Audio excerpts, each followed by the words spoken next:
This chapter is going to take a look at two new types of functions, the first of which we're going to look at in this section called exponential functions. The idea of an exponential function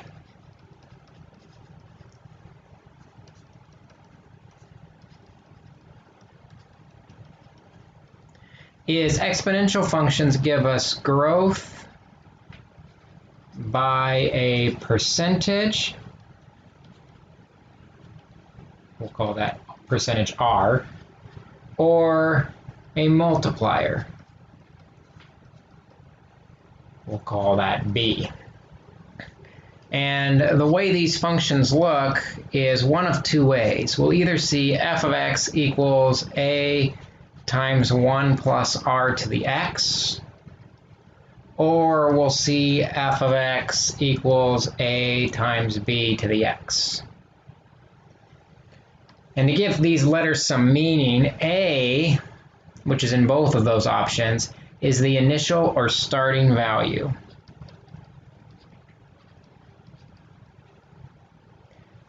R, which is in the first equation, is the growth percentage. And we have to change that percent to a decimal. While B is the growth multiplier. And really that growth multiplier B is the same as the 1 plus r in parentheses in the first equation. So really they're both the same equation. One of them just shows the percentage growth with 1 plus the percentage, and the other one's already been simplified to just a growth multiplier, which is just the B. Now I want to be careful not to confuse these exponential functions with linear functions because both of them can show growth or decay. Let's look at the difference of a linear function versus an exponential function. Let's say I've got two tables here. We're going to give x's and y's. And the first one starts 7, 8, 9, 10, 11 across the top. On the bottom, we've got 3, 7, 11, 15, and 19. And for the second table, we're going to have x's and y's again. And across the top, we'll go 3, 4, 5, 6, 7. And across the bottom, I'll go 96, 48, 24, 12, and 6. And what I want to notice is how we move from one line to the other. How do we go from 3 to 7? Well, one way we can do that is we can add 4. And you can see that by working backwards, 7 minus 4 is 3, or 7 minus 3 is 4.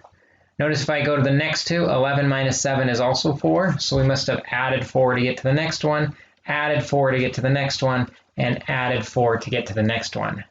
If we're adding the same amount each time to get to the next number, that is linear growth. That's what we saw back in chapter 2. That's different than this next one. You can see it looks like we're possibly, you could say, subtracting 48. But the next one's subtracting 24. So they're not subtracting the same number.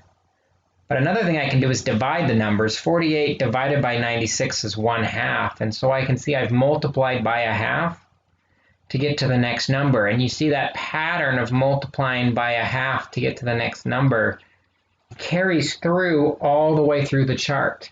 Because I've got a common multiplier, that's what makes this one exponential growth. So linear growth, we were adding the same amount back in chapter 2. Now in chapter 4, we're multiplying by the same amount, giving us this exponential growth. Well, exponential growth is actually very important to us because there are lots of applications in the real world that turn out to be exponential growth. Let's look at an example. A population of 1,000 is decreasing 3% per year. We want to find the population in 30 years.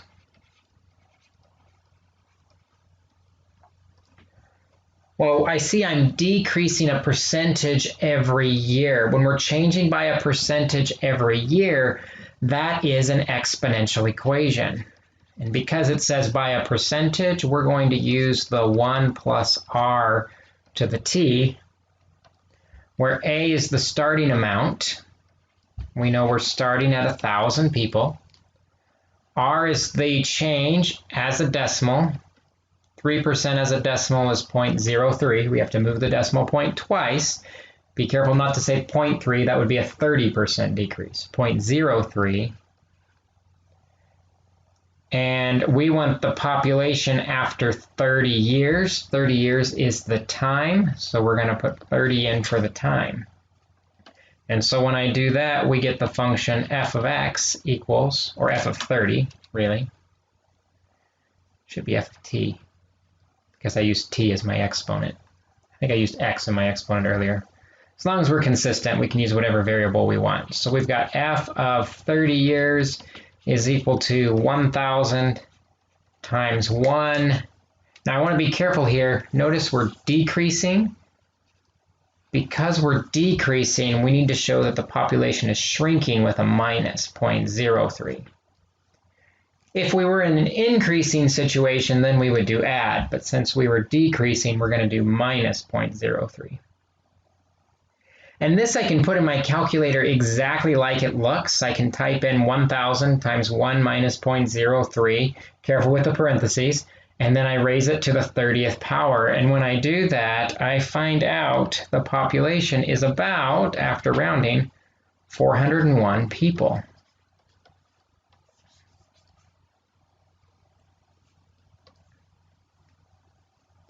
Let's look at another example.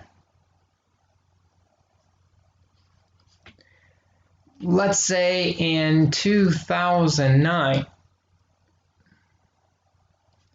80 deer were in an area.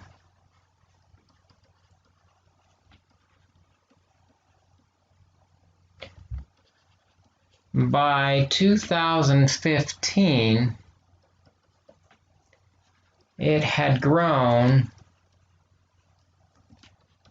to 180 deer. Find the growth, or let's find the function for the population.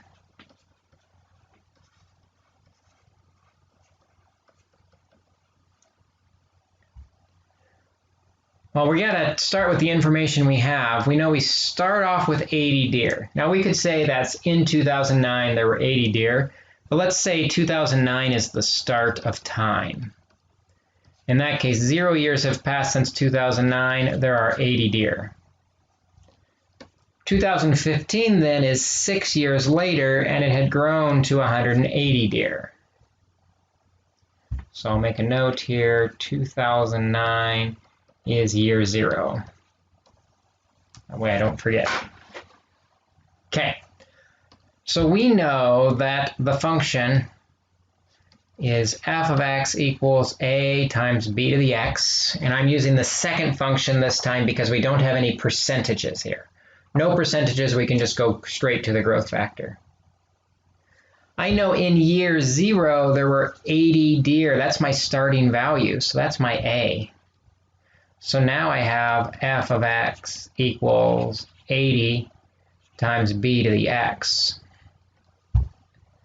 We don't know what b is, though, as we solve for our function. That's where this next point comes in. If we put 6 in for the x, 180 would be the f of x. So we've got 180 deer when we have 80 times b to the x, which is the 6th power. I can now go through and solve this equation for the b, first by dividing by 80. and we get b to the sixth is equal to, when I reduce, that's 9/4. And we could take, you can solve this one of two ways. We could take the sixth root of both sides, which is the opposite of a sixth power, but sometimes that's a little difficult to do on our calculators. So instead, I'm going to raise each side to the 1/6 power. Now, as I do that on my calculator, you probably will have to put the exponent of 1/6 in parentheses. But that way the exponents cross off. I'm left with b equals 9/4 to the 1/6 power, and it's approximately 1.145. I now know the b and the a, so we can make our function for the population of deer. F of x is equal to my starting value times my multiplier of 1.145 raised to the x, where x is the number of years that have gone by since 2009. Now we could estimate the population in any year by just plugging in the value for x, which is the number of years that have gone by. If I wanted to, I could think about this. Remember, the other form of the equation was 1 plus r to the x. I can see by looking at the multiplier that if I subtracted the 1, the r is equal to 0.145 or 14.5%. So see, there is a connection between the r and the b that we can pull out if we want. We can see here that the deer are growing at 14.5% per year, or we have a b, a multiplier of 1.145. Now there's another common application of exponentials, and that application is compound interest, where we earn interest on our interest. In other words, you put $1,000 in the bank at 10%. 10% of $1,000 is $100. Now you have $1,100 at 10%. 10% now is $110. The interest round two is more because there's more in the account because the interest has earned interest. The way we can find compound interest over time is we're going to use the formula A equals P times 1 plus R over N raised to the NT power, where A is often called the future value, or I like to call it the final amount. P is the present value of the investment. Some people call it the principal, or how much money starts in the account. R we know is the interest rate, but of course it has to be written as a decimal. N is the number of compounds per year. The idea here is that the interest can be deposited in the account 1 time a year, 2 times a year, 12 times per year would be monthly, 52 times a year would be weekly, 365 times a year would be daily. That's the number of compounds per year, and then T is the time that investment has been sitting around. So for example, if I've got $400 invested for 10 years at 8% compounded weekly,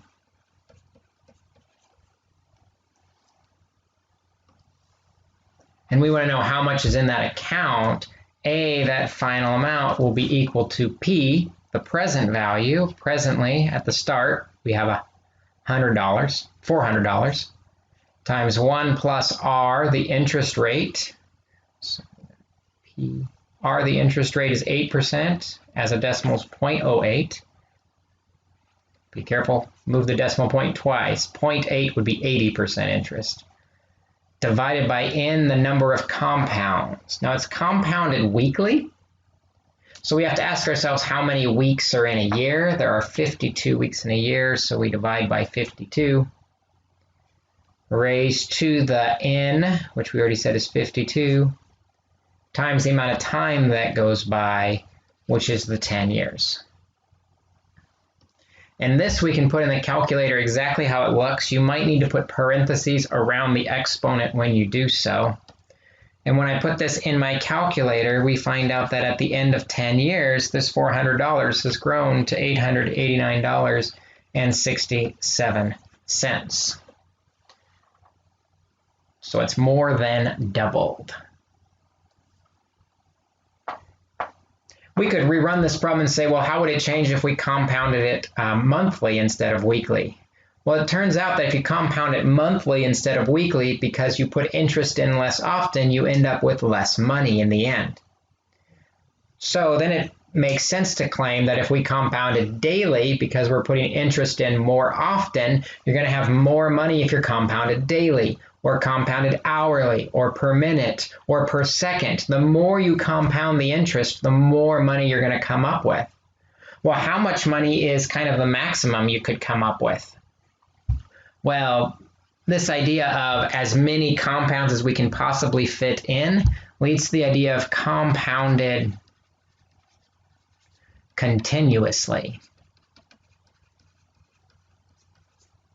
Compounded continuously means we have an infinite number of compounds going into the account. There's just interest is growing constantly at every moment in time.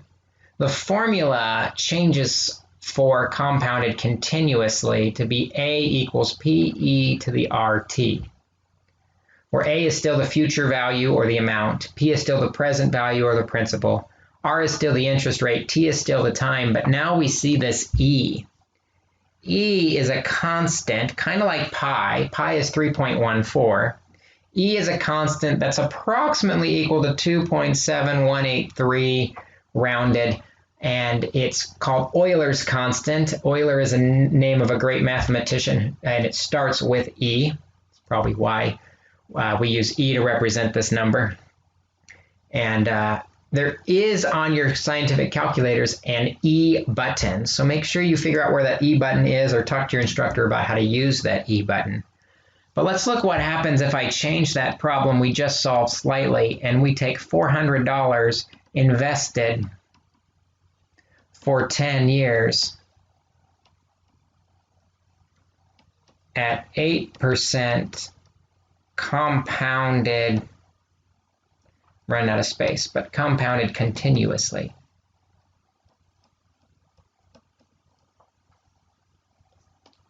Once I see that it's compounded continuously, I adjust my formula to be A equals P, the principal or present value of $400, times E, that's just a button on my calculator, raised to the R, the interest rate is 0.08, times time, which is 10 years. Now, just like before, you can put this in your calculator. You just might need a set of parentheses around the exponent to make sure it comes out right. But when we put this in our calculator, we should end up with $890.22. So it's not a lot more than compounded weekly, but more money is more money. We end up with about 40, 50, it's about 60 cents more if we compound it continuously instead of weekly. That's the maximum you can get in 10 years at 8% with compounds. All right, these exponentials are going to be very important to us because they have lots of applications that we're interested in. Take a look at practicing some of these, and we will see you in the next video.